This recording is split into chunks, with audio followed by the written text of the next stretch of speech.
Good morning, Eileen. Lovely to touch base with you again.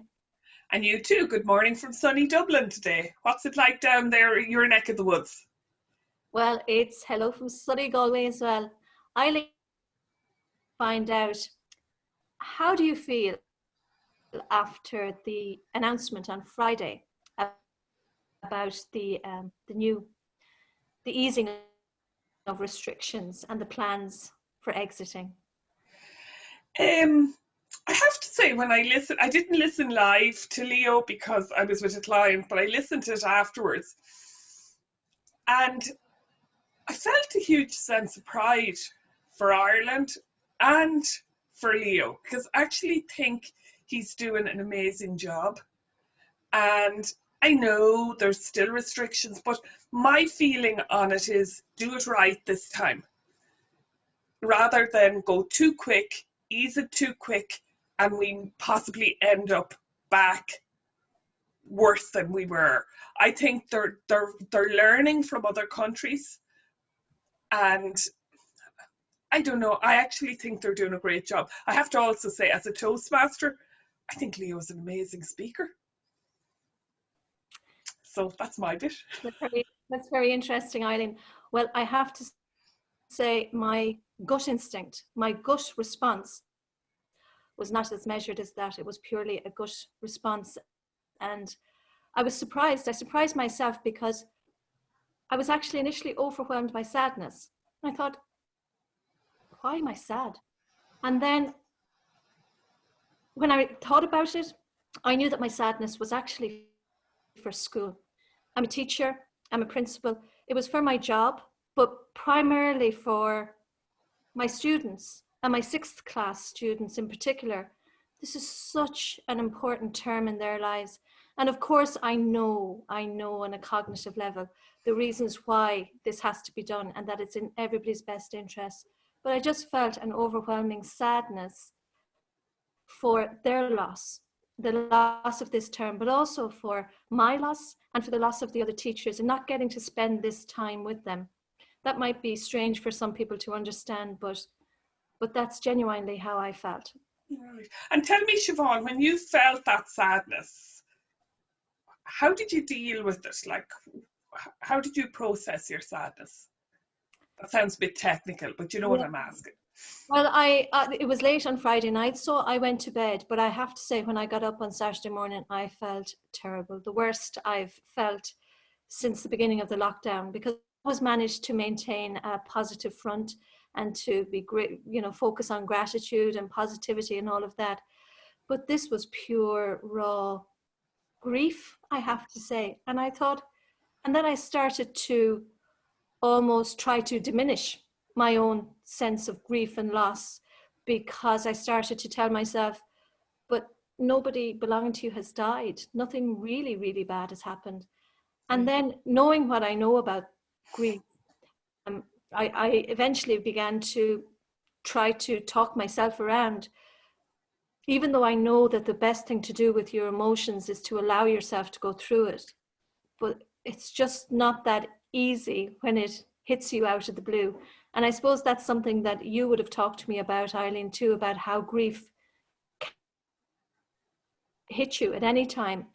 That podcast that you shared with me a few weeks ago was very interesting. So I wonder, would you say something about that, Eileen? Yeah, it was. I don't know if any of you have listened to the podcast with Brené Brown, and well, for initially, like in her initial TED talk, she talks about vulnerability, but she's doing a podcast series now, and we'll share the link below. But she was interviewing this guy called David Kessler, and it was all about grief. This is actually, I'll hold this up, this is actually the book he wrote with Elizabeth Kubler-Ross. And he talks about grieving, and there was a few really interesting points in what he said. One that would really apply to you, Siobhán, in school. He talked about children grieving because their norm is gone. Like, they're normal, what in their short little lives, is totally taken away. You know, like even I spoke to a friend yesterday, she was worried about her child when she does go back to school, the change to a new teacher. She had connected with a teacher.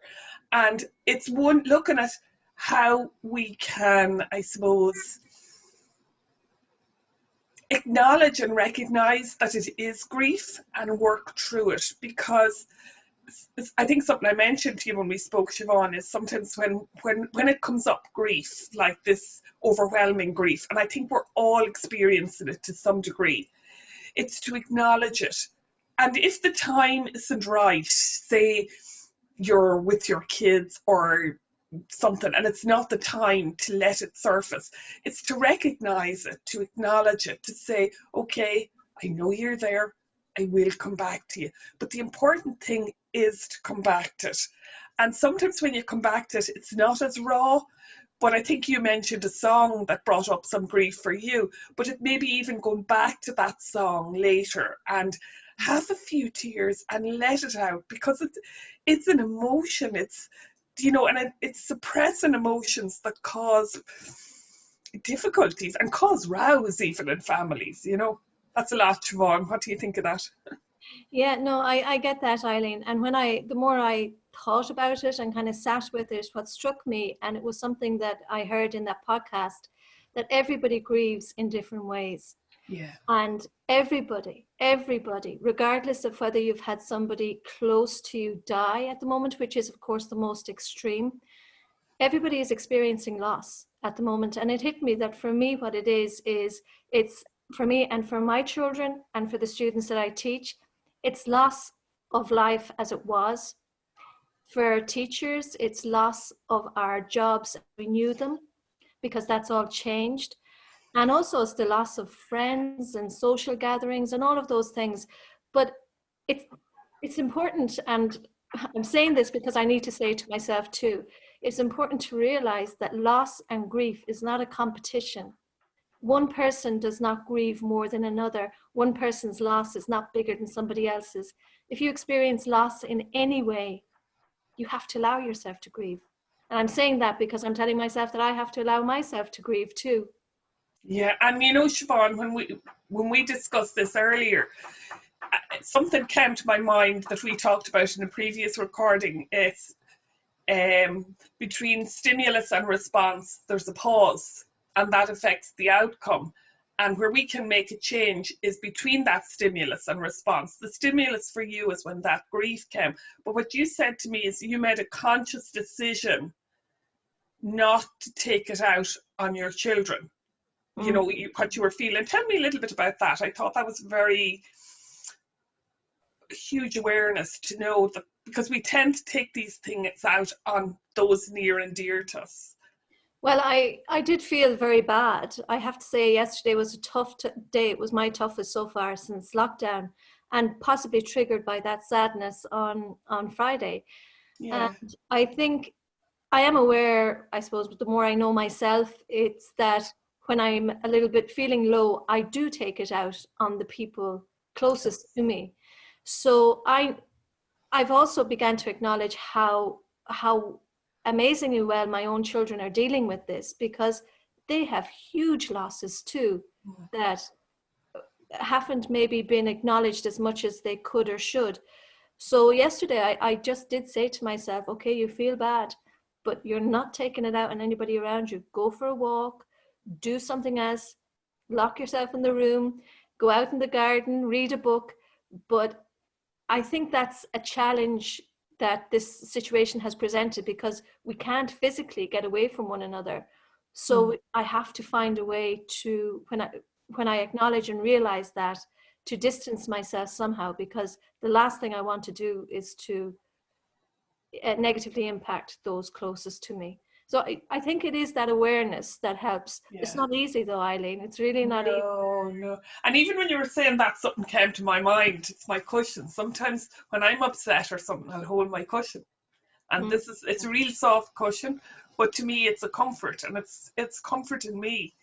And what came to my mind when you were saying that, Siobhán, is what you did for you yesterday. And I think that's what, you know, even for you going for the walk, You know, it's looking at what tools we use to comfort ourselves at a time like that, and going for a walk or something is really healthy.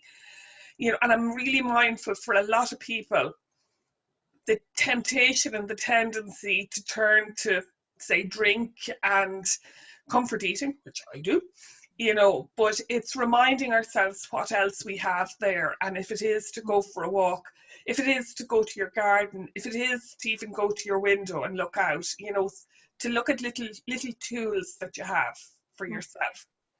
Yeah, and you mentioned earlier that song, and it was funny because I do believe that the universe brings things to us, and that song was playing in the shop when I was in the shop with all of these thoughts going through my mind. It was actually a song that some of our students had sang a few weeks earlier, and I just couldn't believe that I was hearing it. But something that you had mentioned to me was, you know, when you can't allow yourself to experience and express that grief at that moment, to let yourself know that you can do it later and you will get back to it. So when I went home later that evening, I did actually put on that song again and cried and let it out, and that was a huge relief. Absolutely, yeah. That's, I even as you're describing that, I feel quite emotional even listening to you, you know.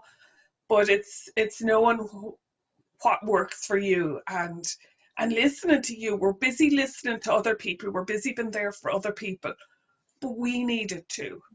And as we finish today, Siobhán, I can't hug you in person, but I'm sending you a massive, big virtual hug today. I And know. thanks for the chat. Thank you. Lovely Okay. touch base.